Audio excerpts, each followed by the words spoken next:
Michael Wittmann is the most famous tank commander of the Third Reich. He was the most decorated German tank ace of the war. At Kursk, the greatest tank battle in history, he spearheads the attack. Wittmann just accumulated kill after kill.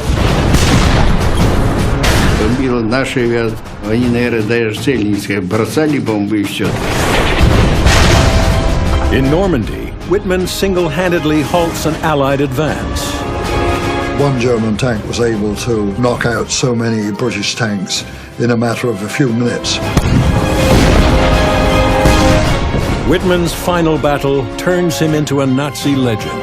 It was almost suicidal for the Germans to mount that attack. Even though it's been 60 years after Wittmann's death, his legacy, his mystique maintains.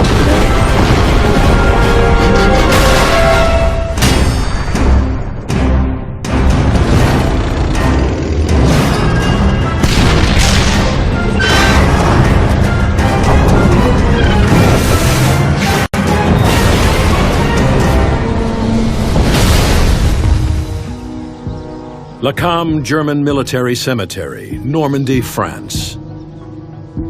21,000 graves, a monument to the death of the German army in Normandy and to the downfall of Adolf Hitler's reviled Third Reich. And yet amongst the rows of unadorned gravestones, there is one man's grave that is always honored with fresh flowers. His name, Michael Wittmann. Wittmann is considered the greatest tank ace of all time.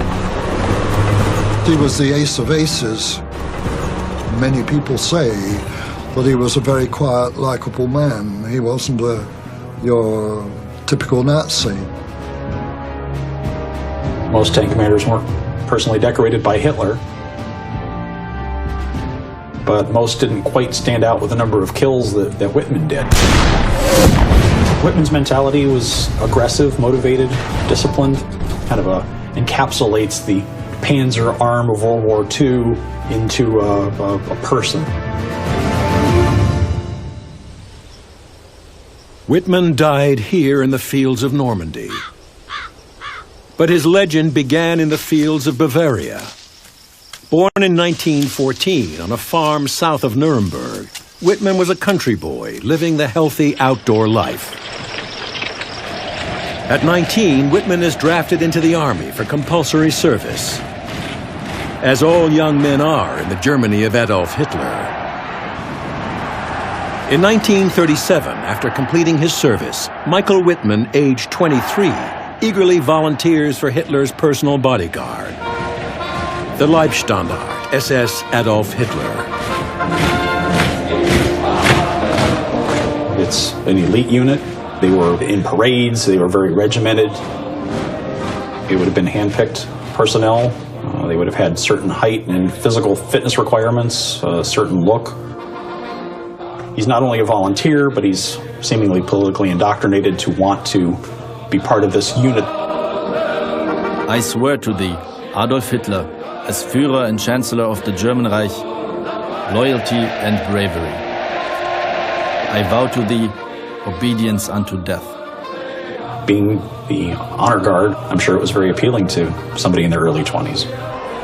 With the black uniforms and the smart look and the whole elite quality about them. Michael Wittmann embraces absolute loyalty to Adolf Hitler and his policy of persecution of the Jews. And to his program of conquest and expansion of the Third Reich. But in September 1939, Hitler invades Poland, triggering the Second World War. Now for Wittmann and his generation of young Nazis, the parades are over and the fighting begins. Because of his excellence as a driver, Wittmann is given command of a reconnaissance vehicle. By early summer 1941, the Nazis are the masters of Europe. But for Adolf Hitler, the real prize lies to the east, the Soviet Empire, vast spaces for the master race to conquer and colonize. June 22nd, 1941, Hitler invades the Soviet Union. Codename Operation Barbarossa. 3 million German soldiers, led by 3,600 tanks, plunge into the Soviet Union. Against the Germans, the Soviets mobilize 2.9 million men and 20,000 tanks. Despite their superior numbers, the Soviets are quickly overwhelmed by the speed and skill of the German panzers. Michael Wittmann's reconnaissance unit races over the Soviet frontier with the Leibstandarte, part of the leading armored force. Hitler's armored divisions were important in the fact that they were the ones that were spearheading the advances. The whole mentality of the tank force was always keep moving. Wittmann and the Leibstandarte are now part of the notorious Waffen-SS. The Waffen-SS had a few premier divisions, Leibstandarte being one of them, that maintained its elite status throughout the war. As the panzers slash hundreds of kilometers through Russian defenses, millions of prisoners are taken. The Waffen-SS does have a reputation for committing atrocities on the Eastern Front. Over 3 million will be shot or starve to death. 3 weeks after the invasion, the Leibstandarte is closing in on the Ukrainian capital, Kiev. At the forefront is reconnaissance sergeant Michael Wittmann. July 12, 1941. The panzers advance over hilly, wooded country. As they near the city of Zhytomyr, 200 kilometers southwest of Kiev, the Soviets counterattack. Dozens of Soviet T-34 tanks bear down on the Leibstandarte. The T-34 has been a shock for the Germans. Weighing 26 tons, the T-34 is heavily armored with sloping sides to deflect shells. Armed with a powerful 76.2 millimeter gun, it is better than anything the Germans can field.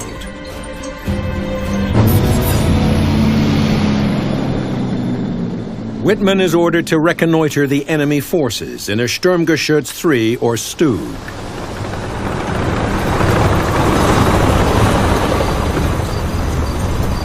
Wittmann drove his Sturmgeschütz to high ground to try to locate the Soviets.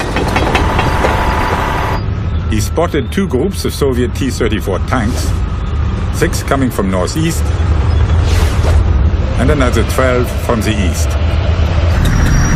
That meant 18 T-34s against Wittmann's single assault gun. It was no match. Wittmann had to act quickly to even the odds. He ordered his driver to take the Sturmgeschütz off the high ground.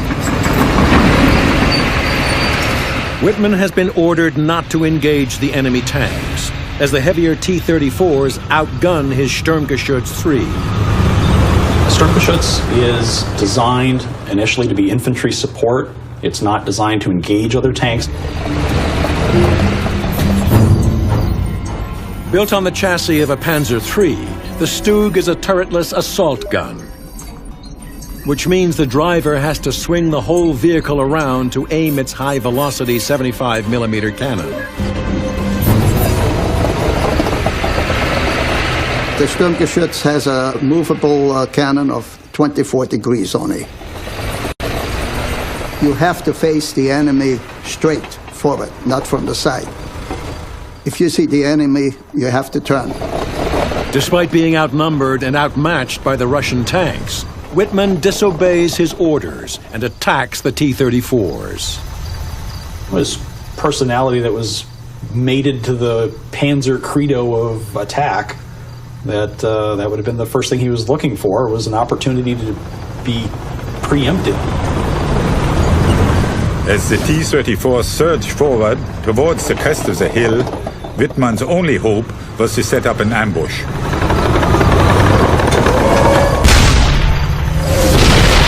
It was a direct hit. A second T-34 surged over the hill. It went up in flames. a third T-34 managed to get a shot at Wittmann's Sturmgeschütz. The T-34s were not as accurate, we thought at least, than ours. More Russian tanks poured forward. There were just too many. Wittmann headed for cover. He used the assault gun's low profile to hide it in a small wood. I liked the Sturmgeschütz because of the low silhouette. And that gave me a feeling being safer. But facing so many T-34s, there was nowhere for him to hide.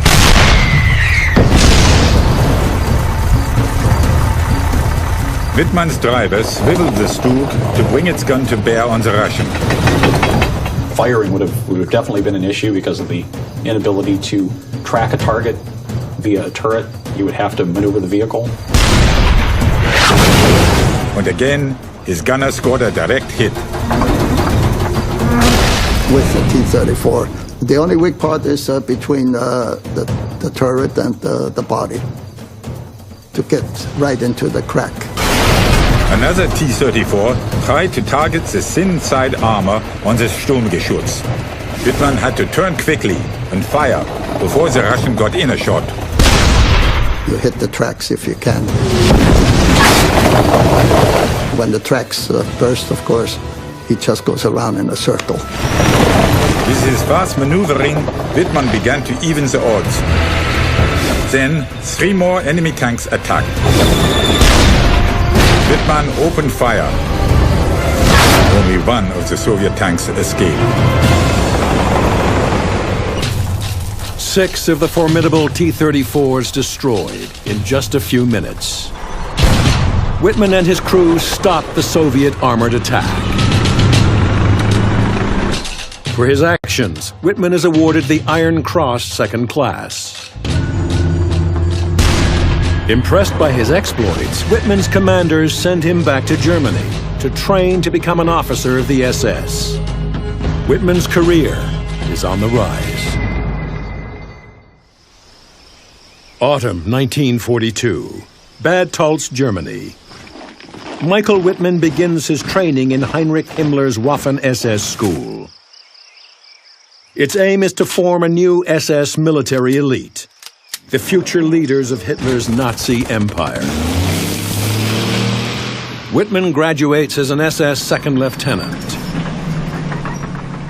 and is soon training on Germany's newest tank, the Tiger. Hitler's answer to the Soviet T-34, it is the most formidable tank in the world.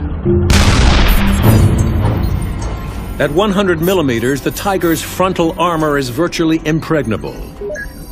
Its 88mm gun can cut through a T-34 at over 2 kilometers.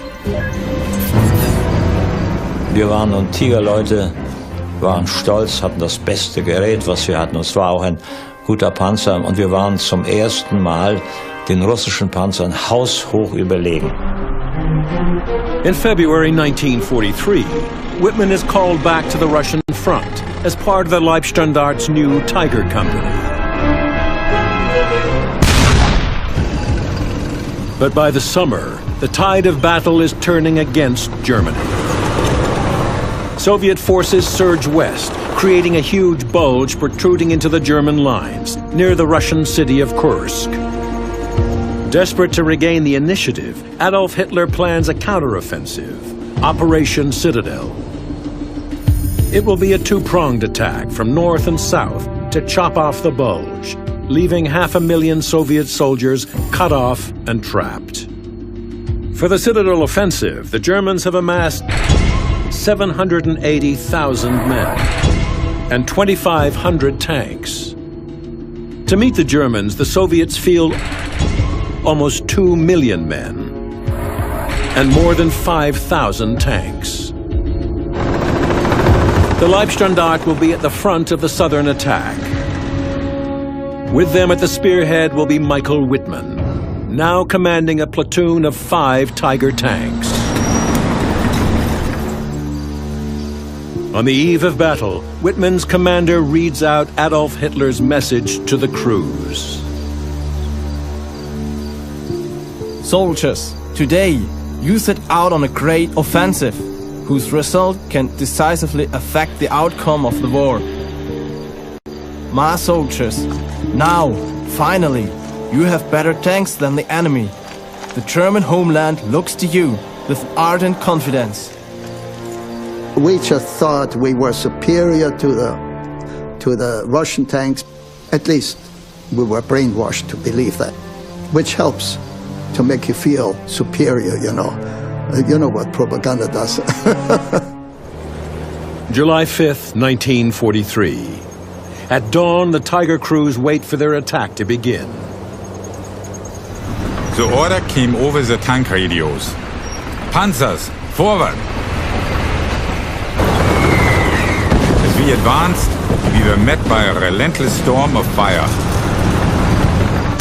The Russians had prepared line after line of defenses, with dug-in T-34s. Because the T-34 was inferior to the Tiger I, it needed to compensate for its deficiencies. One of the ways was to have pre-dug positions for the vehicles. The incoming round would have to penetrate several feet of dirt to be able to actually get to the vehicle itself. The Tiger's powerful 88mm gun is able to break through the Russian defenses.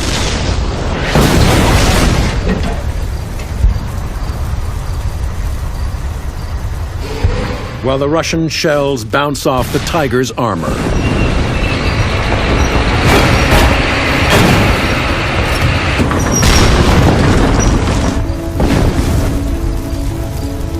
Overcoming line after line of Russian defense, Wittmann and the Tigers pushed towards their objective. But the Russians continued to throw wave after wave of tanks at our advance. These were all fresh targets for Wittmann's gunner.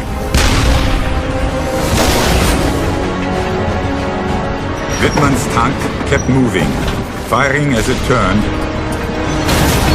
smashing one T-34 after another.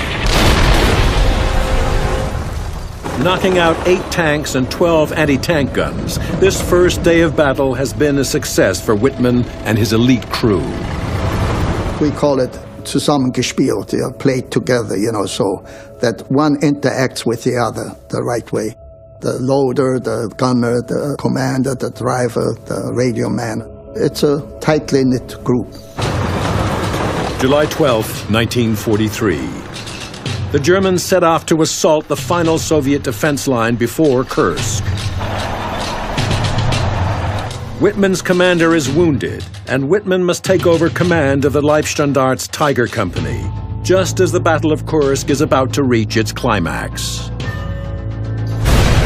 Unknown to the Germans, the Russians are preparing a desperate last-ditch counterattack. The Germans were on the verge of breaking through into open country, and the Soviets were starting to panic. They were going to throw whatever they had available into the mix. The Russians send 500 tanks west to attack the German right flank, but the Waffen-SS tanks turn east. These huge tank forces are about to collide near the little town of Prokhorovka. Second Lieutenant Wittmann and his crew are ordered to high ground.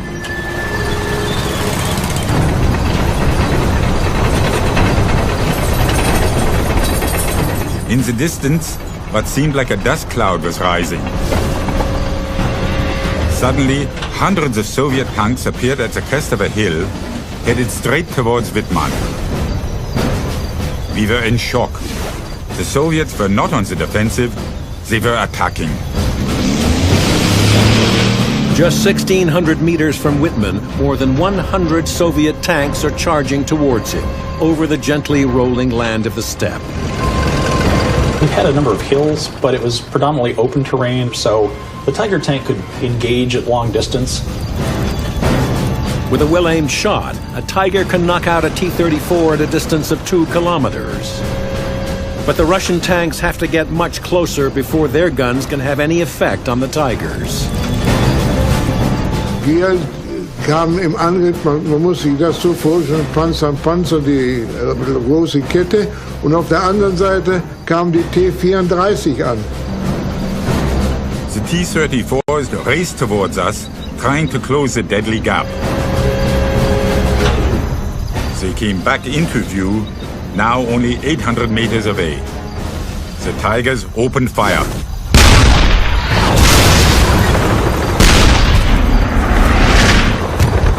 A lot of tanks in a relatively small area.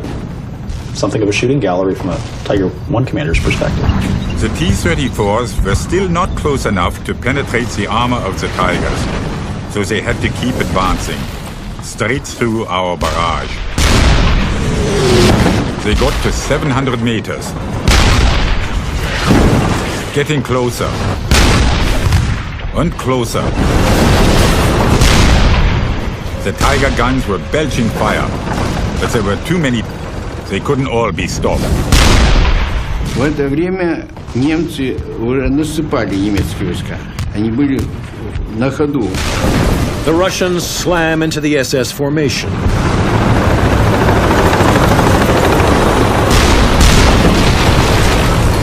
Они рассчитывали, что мы в контратаке это будем, а тут хлестнули две массы. At close range, the German tanks are vulnerable. Whitman's Tigers spring into action. Whitman's gunner fires on the move, again and again. One of the reasons that Whitman was so successful as a Tiger commander was his ability to fire while moving with the vehicle. That way they could acquire the target, but they'd get rounds on the target more quickly.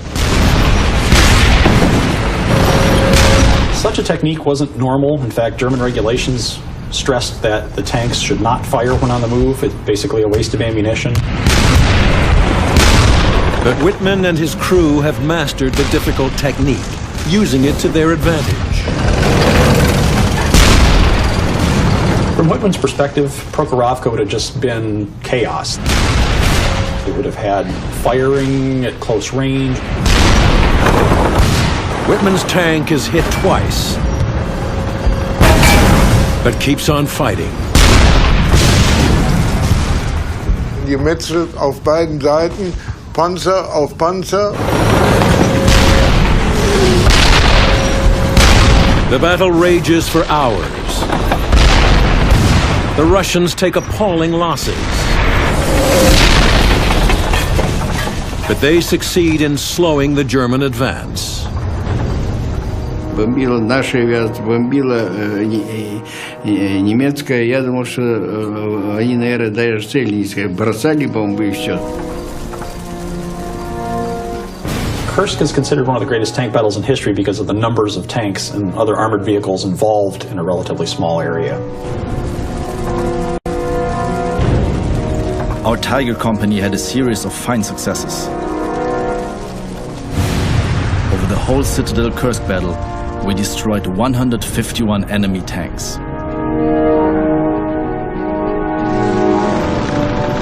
Despite the success of the Tiger units, the ferocious Russian defenses has stopped Hitler's offensive. The Germans have lost the decisive tank battle on the Eastern Front. From now on, Michael Whitman will be fighting for his and for Nazi Germany's survival. In its third winter on the Eastern Front, the German army is in full retreat. The Russians have pushed them 500 kilometers from Kursk back into the Ukraine. Michael Whitman's Tiger unit is fighting a series of desperate rearguard actions. Tiger units would have been sent from one sector of the front to the other to try and plug gaps that had been opened up by Soviet armored forces and attempted to blunt them so that way German forces can continue their retreat to the west. The rapid Russian advance leaves the Soviet supply lines stretched dangerously thin, making supply convoys a vital necessity. December 6, 1943. Whitman and his unit, now designated the 101st SS Heavy Panzer Battalion, are poised to attack a Soviet supply convoy near the town of Brusilov.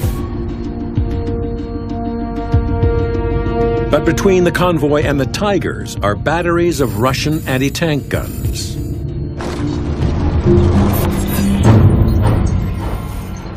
The Soviet 76.2 millimeter divisional gun is a tank killer. It can smash through a Tiger's side armor at a distance of nearly 1,000 meters and wreck its tracks.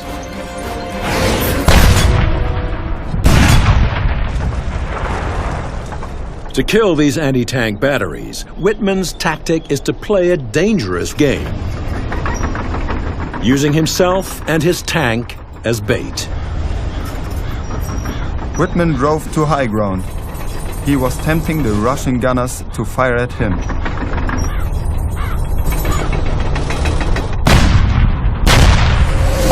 They took the bait, but now the gunners had revealed their positions.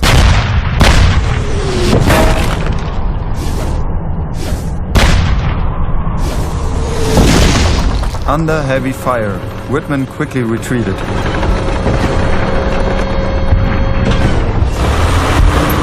Then our Tigers raced at the anti-tank guns from their blind spots, charging straight at them before the Russians could turn the guns around.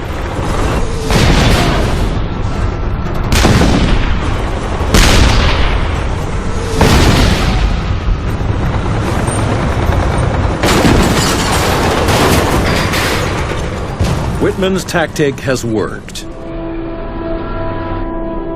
The anti-tank batteries are now a smoking wreck. But his Tiger reveals just how dangerous Whitman's game can be. We counted a total of 28 hits on the Tiger. Some of them were smaller, of course, but there were also some big enough to easily put one's fist into. With the anti-tank batteries eliminated, Whitman races towards the supply road. He drives into cover to observe the road, and he spots a convoy. Though he's heavily outnumbered, Whitman decides to attack on his own. Whitman would have been trying to make the best of a bad situation. He would have been increasingly reckless due to necessity in engaging enemy targets. Like a wolf attacking its prey, he quickly knocks out the lead tank and the rear tank, leaving the convoy trapped on the road at his mercy. Whitman blasted the enemy with furious barrages of gunfire. He placed his fiery mark on the road, smashing long lines of Soviet vehicles into junk. This caused mass confusion amongst the Soviets. Whitman's daring lone wolf attack has worked brilliantly. The Russian convoy has been destroyed. Over the next few weeks, he goes on a rampage, knocking out 61 enemy tanks. His total kills soon reach 117. He paints the number of kills on his tank barrel. On January 16, 1944, Whitman is awarded the Knight's Cross, Nazi Germany's second highest military honor. Then, just a few weeks later, his Knight's Cross is upgraded with oak leaves, and he is promoted to first lieutenant. On February 2, 1944, Whitman is called to the Führer's Eastern Front headquarters to receive his new commendation from Adolf Hitler himself. I think one of the reasons that Whitman was decorated to the degree that he was that he was part of the Leibstandarte SS Adolf Hitler division, and that's Hitler's name in the unit. Whitman is now ordered back to Germany, where his exploits have already made him famous. But the country he finds upon his return is in ruins, a result of Allied bombing. The sight of such senseless destruction of our cities is enough to make one's heart bleed. The Anglo-Americans have taught us to hate. They will see this hate transformed into energy. We desire one thing: to get them in front of our guns. we have only one watchword, and that is revenge. The war effort was definitely going against Germany, and they were looking for ways to keep up the public morale. He visited the Henschel factory where the Tiger One was made and made a speech to the workers there. I think Whitman was used as propaganda for the Nazi Party, but I don't think it was totally unwilling on his part. I think it was just another way of contributing to the war effort. The Reich made him a celebrity intentionally. During his triumphal tour of Germany, Whitman marries 19-year-old Hildegard Burmester. The couple is offered a special wedding gift, Adolf Hitler's Mein Kampf. Hitler went to Whitman's wedding. A tank ace in Germany was so important. Before he can arrange a honeymoon for his young bride, Whitman receives a new posting. So his wife accompanies him with his Tiger Battalion to the Chateau Elbeuf in Normandy, France. Michael Whitman will soon have his chance at revenge on Germany's enemies.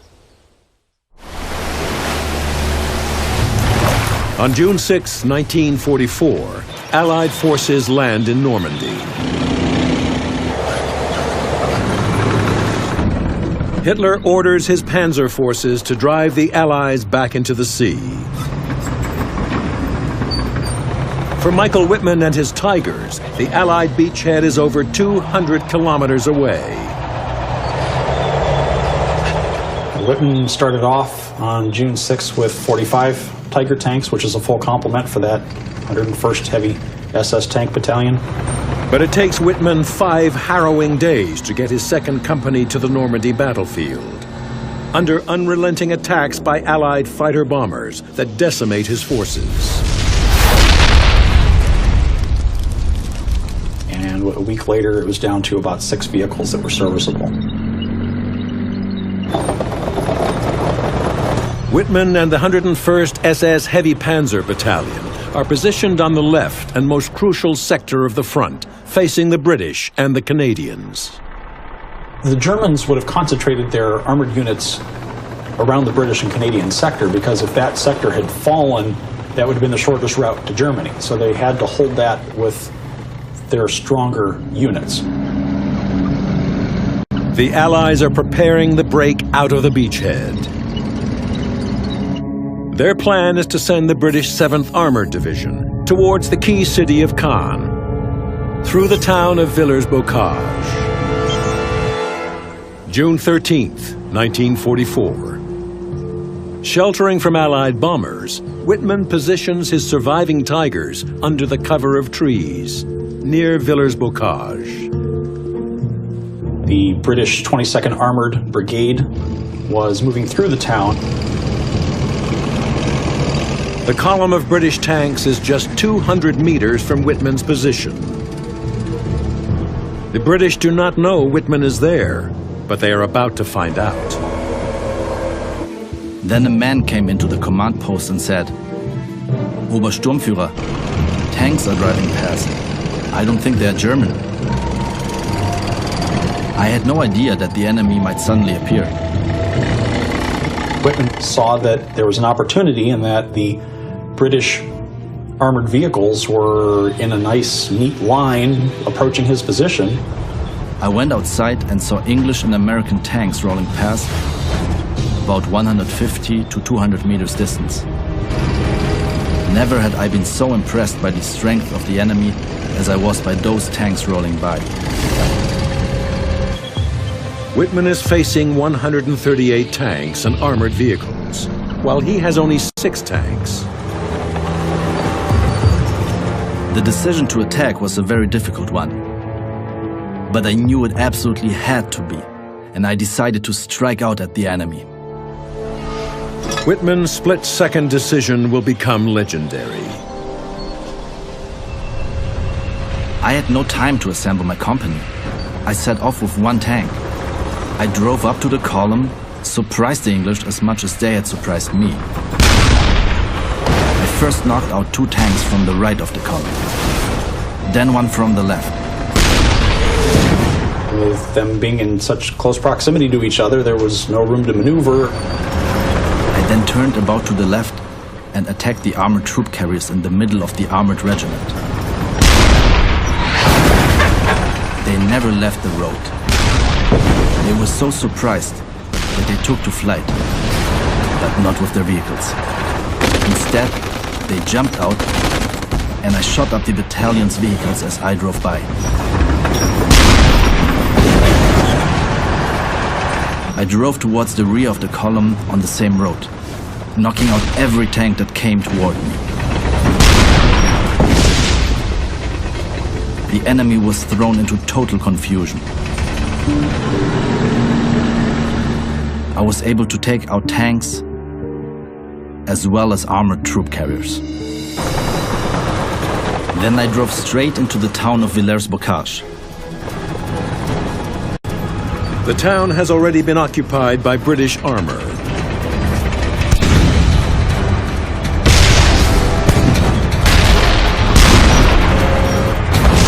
Whitman continues his single-handed attack,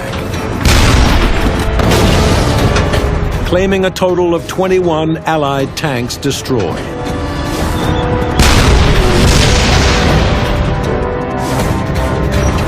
I got to approximately the center of town,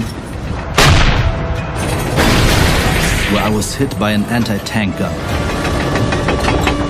My tank was disabled. I fired at and destroyed everything around me that I could reach.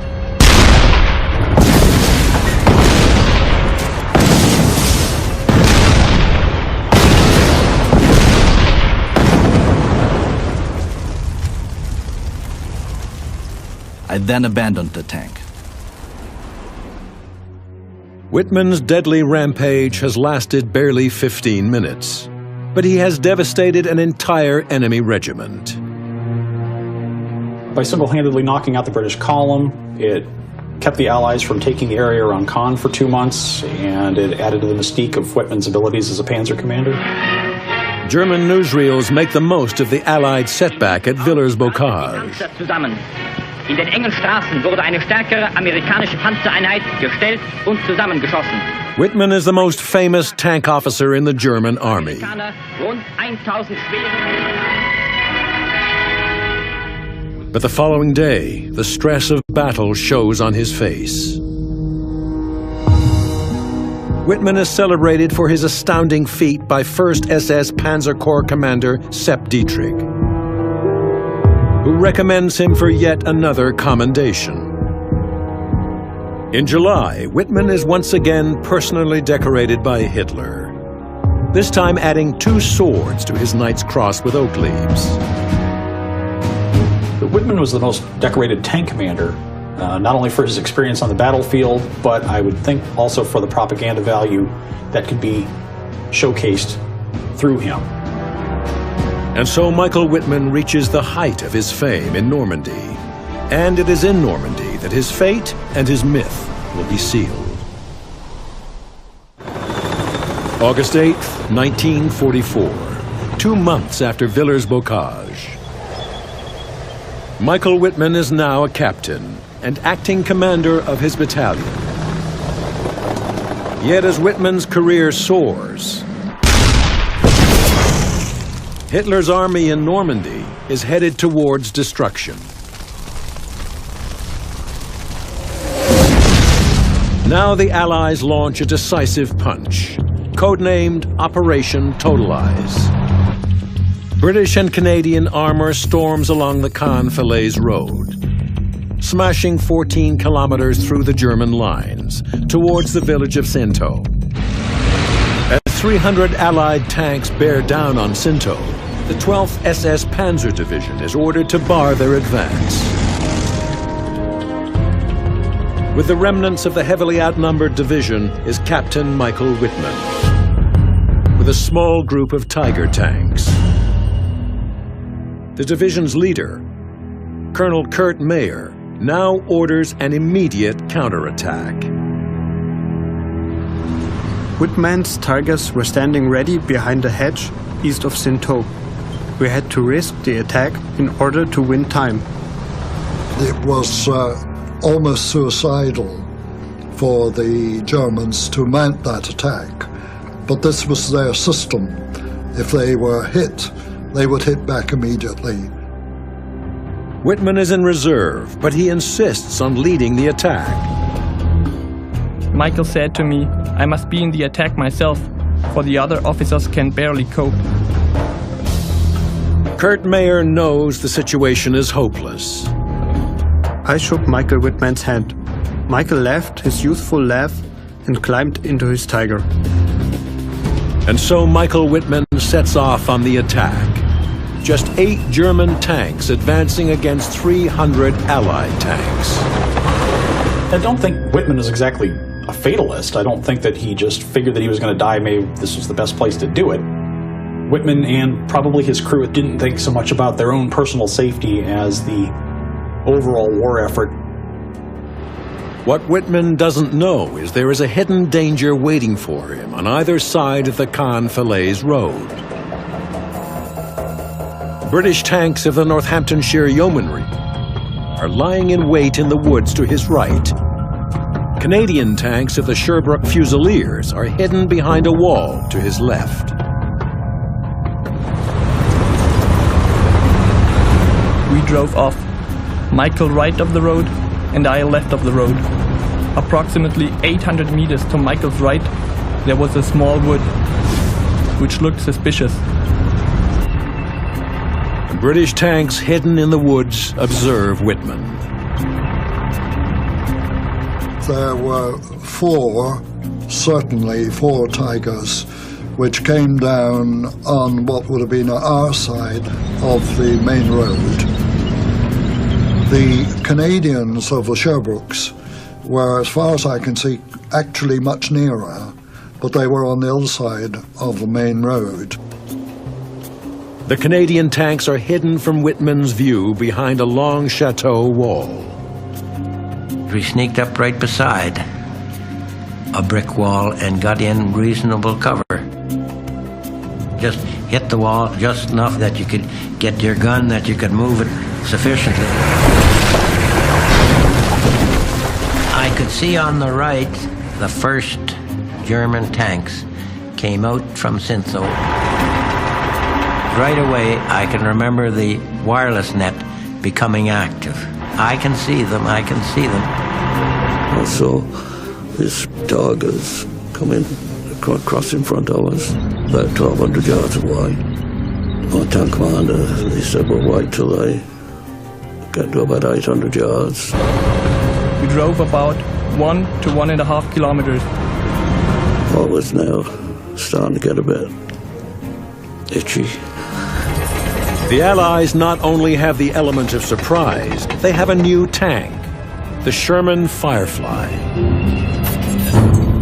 The Firefly, upgunned with a powerful 17-pounder cannon, is able to penetrate 130 millimeters of steel. Enough for even the thickest armor on a Tiger. For the first time, we realized that we now had a tank which was equal to the Tiger. Whitman's Tigers are now in the kill zone. With my eyes, I could see the tank closest to the road, about 200 yards, I guess. The tank commander said, advance driver, and we pull out of cover. As we pull out of cover, he says, target the rear Tiger. I fired. We began taking heavy fire, and then I received a radio message from Michael. Achtung! Achtung! Von rechts! I'd look round at the second tank. I fired one shot at the second tank. The loader reloads. Again, fired when ready. 3 of the 4 Tigers are now knocked out. Whitman's tank moves on alone. From close range, the Canadians now open fire at Whitman's tank. The one that he was in, I think, went by me. Other people from my squadron were firing at it now. Whitman's Tiger is hit.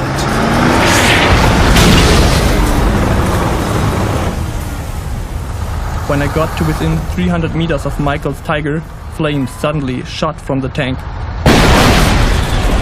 I can remember a tremendous explosion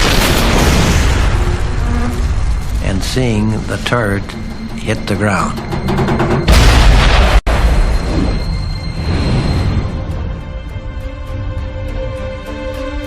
August 8th, 1944. Michael Whitman has fought his final battle. Whether his last thoughts as he went down the road were simply, Valhalla, here I come, a sort of a death wish. He must have known there was no way they were going to win. August 25th, just days after Whitman's death, the German army in Normandy is defeated. Many of Hitler's soldiers remain in Normandy, buried in La Cam German Military Cemetery. Somber gravestones recall the unheralded end of the Nazi Empire. Yet Michael Whitman is still celebrated. I think there's a myth to Michael Whitman's combat experiences. People look at him as, yes, being a Nazi, but it's not the reason that they admire his abilities in combat. I think if you're on the receiving end of that, you're going to have a different perspective. He accepted the doctrines of Hitler enough to get in his tank and invade other people's countries, country after country, to kill men, women and children. He might have been a hero to the Germans, but not to me. Even though it's been 60 years after Whitman's death, his legacy, his mystique, maintains to today. I swear to thee, Adolf Hitler, as Führer and Chancellor of the German Reich, obedience unto death.